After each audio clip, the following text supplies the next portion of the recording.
This exercise is called prone diaphragmatic breathing. Prone means you are going to be lying on your belly face down with your legs long to the floor. The diaphragmatic aspect of this exercise makes it a full body exercise. So if, for instance, you're in a situation where you're following more of an upper body exercise, it still fits. If you're following a lower body routine, it also still fits because the diaphragm is right into the center of the body. And we say that basically without the conduit of this, this container, our midriff container, the core container, the diaphragmatic container, if it's stuck, which for many people it is, it really obstructs the pelvis and the shoulders to do their job as well as the spine. So don't be too sort of concerned about fixing this in either the upper or the lower. For many of you, it will work both. It might work your lower body wonders like it does mine. So just go with it. The most important part of this exercise is the setup. Now you'll notice here I've got cushion, I've got a couple of towels, and I've got a sort of rolled up blanket. So the idea is you want your spine in a curve. So we say flexion, but basically you want yourself in a rounded position as if you were sort of slouching, but in a sort of prone position. And the most important part is where this whole sort of setup goes and how kind of flexed you want your spine. So if I had just the blanket, you'll notice that my spine doesn't look overly curved. It looks like it is, obviously, but not near enough, okay? So what you're going to do, and for most of you, you will probably find in any adjustment I give you that I'll probably make you stack more than you think I will. Okay, so you're rolling a blanket in a sort of Swiss roll style, enough to cover just the pelvic bones as well as the sort of lower part of the breastbone and your rib cage. Then you'll put some towels on top of that, just to make it even more stacked, like so. And then you'll finish with a really firm cushion. Now you can put blanket over blanket. If you've only got cushions, you put cushions on cushions. Just find whatever you have around the house. Ideally, you want it a little bit firm. You can see here, I can't just kind of air it down into a flat pancake. And then what you're going to do is bring your front two hip bones towards the lower part of that cushion. Because I might have to take this a bit lower. You see there, my pelvic bones are just over the line of that cushion, so that when I come and bring my head down to the floor, like so, I've got this like really nice rounded sort of, that's better. I've got this rounded back kind of, I've got, the setup is letting me get a rounded back here. And then with my hands, first I'm gonna lie with my toes and heels out, legs straight. Going to bring my tips of just my index fingers to touch with the rest of the fingers really, really nice and wide. It's going to go in that setup with your palm splayed, finger splayed, forehead to the ground with your elbows out wide, forming a diamond shape. If this, for whatever reason, bothers your knees, for some people it may do, especially if you've got internally rotated femur, then by all means just take the legs a bit wider and you don't really need to have the toes touching. But for most of you, this will be okay. Remember, your hands are about 2 or 3 inches away from the top of the head. Gently pressing the root of the index fingers down into the mat. Head and neck are relaxed. Making sure that your chin is slightly tucked up into the throat so your nose isn't squishing. And for the duration of this exercise, all I want you to do is breathe in and expand the back ribs in your body towards the ceiling. Keep going until you feel the breath restricted. Your belly should feel like it's pushing down into the stack or the setup. And then you exhale.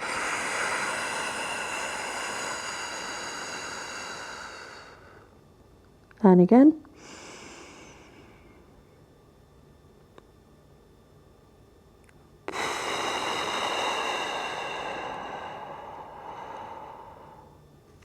And that is your prone diaphragmatic breathing. This exercise is called alternating hip flexor lifts, and the first thing you're going to need for this exercise is a thin cushion or a foam pad.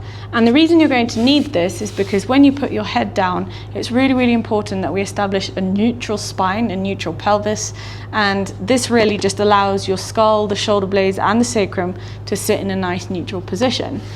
Alternating hip flexor lifts is a lower body stroke core driven exercise, and the idea of this exercise is to really re-educate the muscles of the hip flexing mechanism. So that's your hip flexors, your psoas muscles and the deep core abdominal muscles.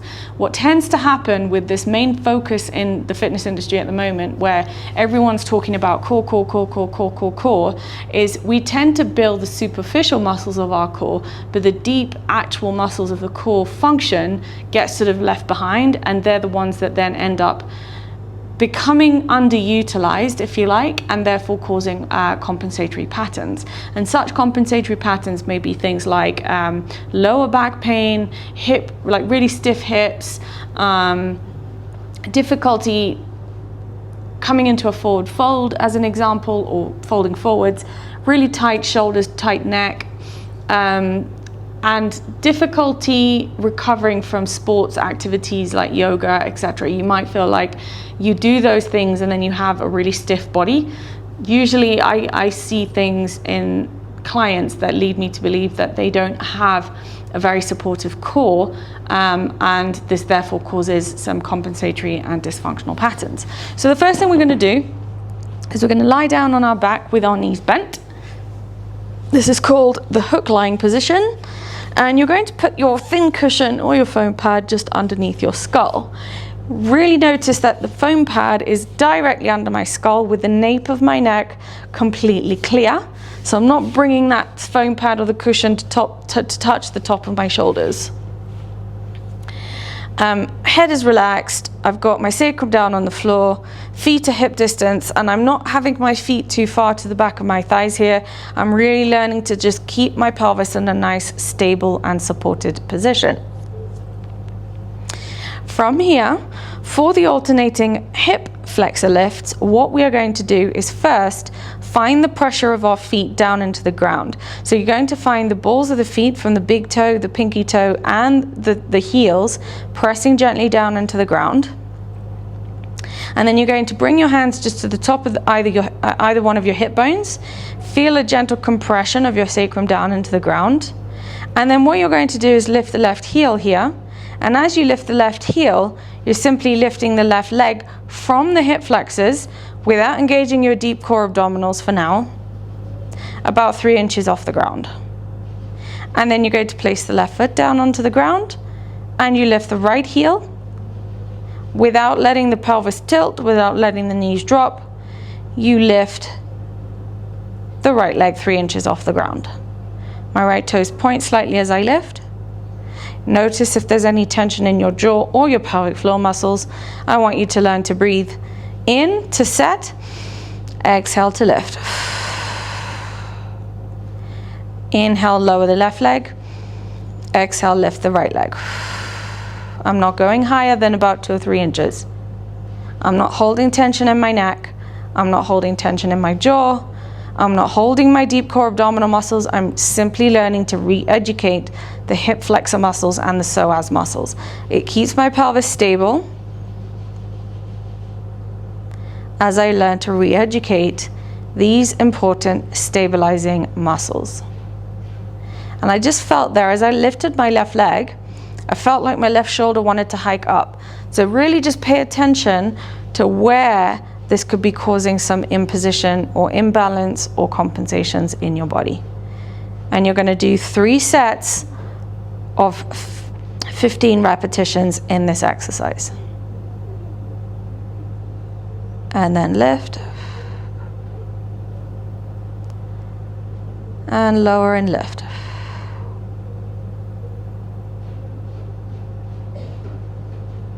And lift.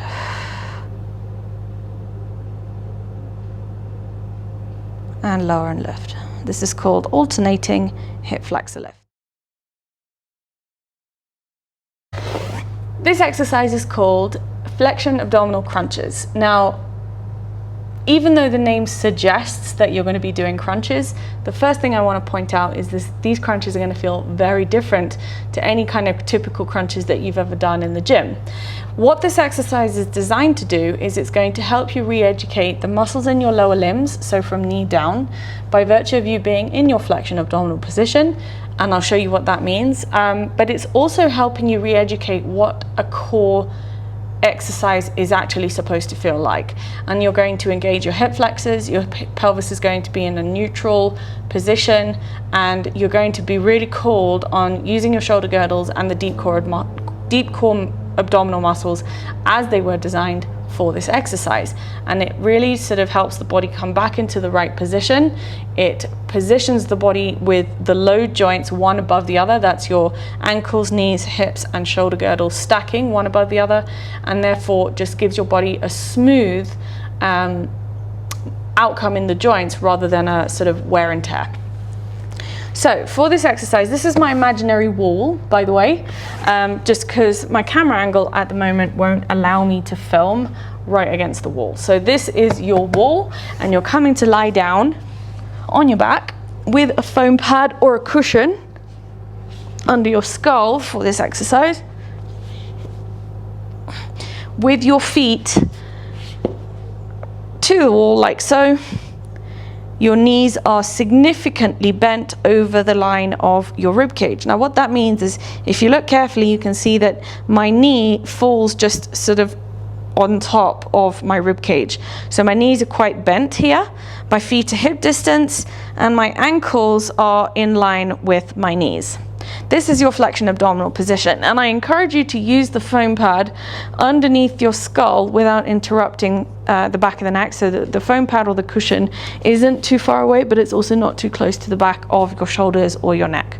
And the reason I encourage that is because many of us have a sort of rounded upper body, maybe a head position that's forwards, and when you come and lie down on the ground like this, you've got a chin or a cervical spine that's working already in extension.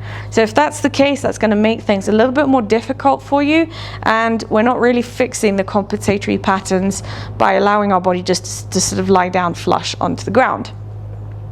So starting in this position, for your flexion abdominal crunches, you're going to simply interlace the hands behind your skull, not the back of the neck.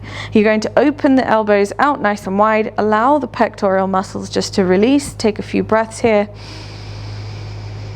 Exhaling. Inhaling.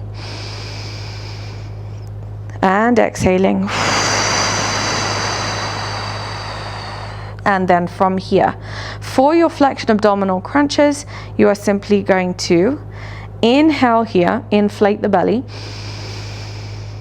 As you exhale, draw the navel down and towards the ground, and start to web your abdominals in towards the navel as you start to lift the shoulder blades off the ground, elbows staying wide. Your gaze typically should be just between the knees or sort of top of the toes. Keep the weight of the hands into the palms, weight of the head, into the palms, and lift your shoulder blades off the ground. And then you can inhale and lower, and then exhale to lift. Draw the navel down and lift. Inhale to lower, exhale to lift.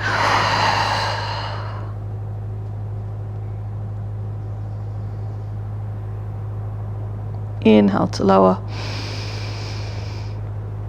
exhale to lift.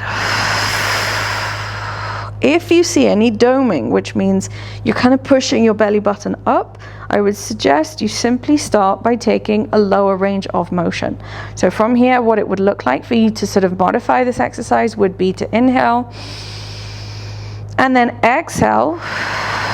Keep the navel down towards the ground and simply feel like you're about to lift, but really keep a featherweight touch of your back of the palms into the blocks. Start from there, and then you inhale and you simply set yourself up to feel like you're lifted, but the back of the hand should stay onto the foam pads or the cushion as a light featherweight. Inhale and lower. If from there you can advance, you simply lift a little bit higher.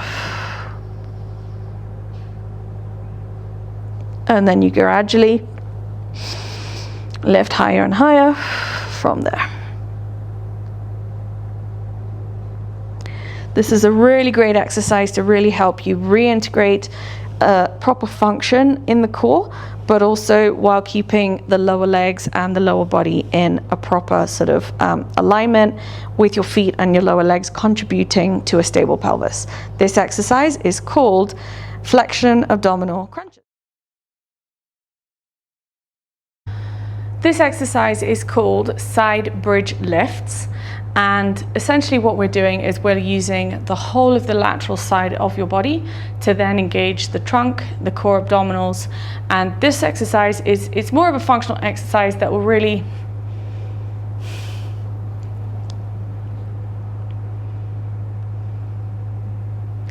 This exercise is called side bridge lifts. It is a functional exercise that's really going to encourage you to stabilize your shoulder girdle and really use and utilize all the muscles down the side of your body, including the hip, the pelvis, and the latissimus muscles. So that's all the muscles sort of that help you stabilize the shoulders. It's more of a pulling muscle, and we use this to then really integrate into the core and the hip flexors as well. So you're going to come into a side bridge position with your left elbow directly underneath your left armpit. And what I mean by that is we don't want to see the shoulder rounding forwards. We don't want to see the shoulder sort of jutting up towards the ear. You really want to push down into that left forearm with the right palm sort of pressing into the floor with your fingers wide. Your knees are just in front of your body. Your left hip is sort of in line with the left elbow here. You've got your right hand just on top of your right hip. Now from here, for this position, what you're going to do is you're going to simply pull the lat muscles underneath you, so you really should feel that there's some stability in the side of your armpit area there. And then as you do that, you're going to push the left outer ankle into the ground. You're not going to round the body forwards. I want you to really feel like you're lifting this right hip up to the ceiling. And then all you're going to do is kick that right leg forwards. You're going to lower the left hip, inhale, and then like a pulley, pull the right arm backwards as the right leg goes forwards. And down, and left, and down, and left, and down. I like to really release my neck. This is a really good way to just help the side of the neck release any tension there may be, top of the lat muscles and the upper traps as well. We're gonna do 12 on this side, and then you'll flip and do the other side. So we've got the right hand underneath us, checking in with the right elbow being underneath the right hip. Really have the right hip in line with the right elbow. Push down into that right forearm. And then from here, with a pulley, you've got left arm going forwards to start, leveraging with the pull of the left hand as you swing the left leg. And down.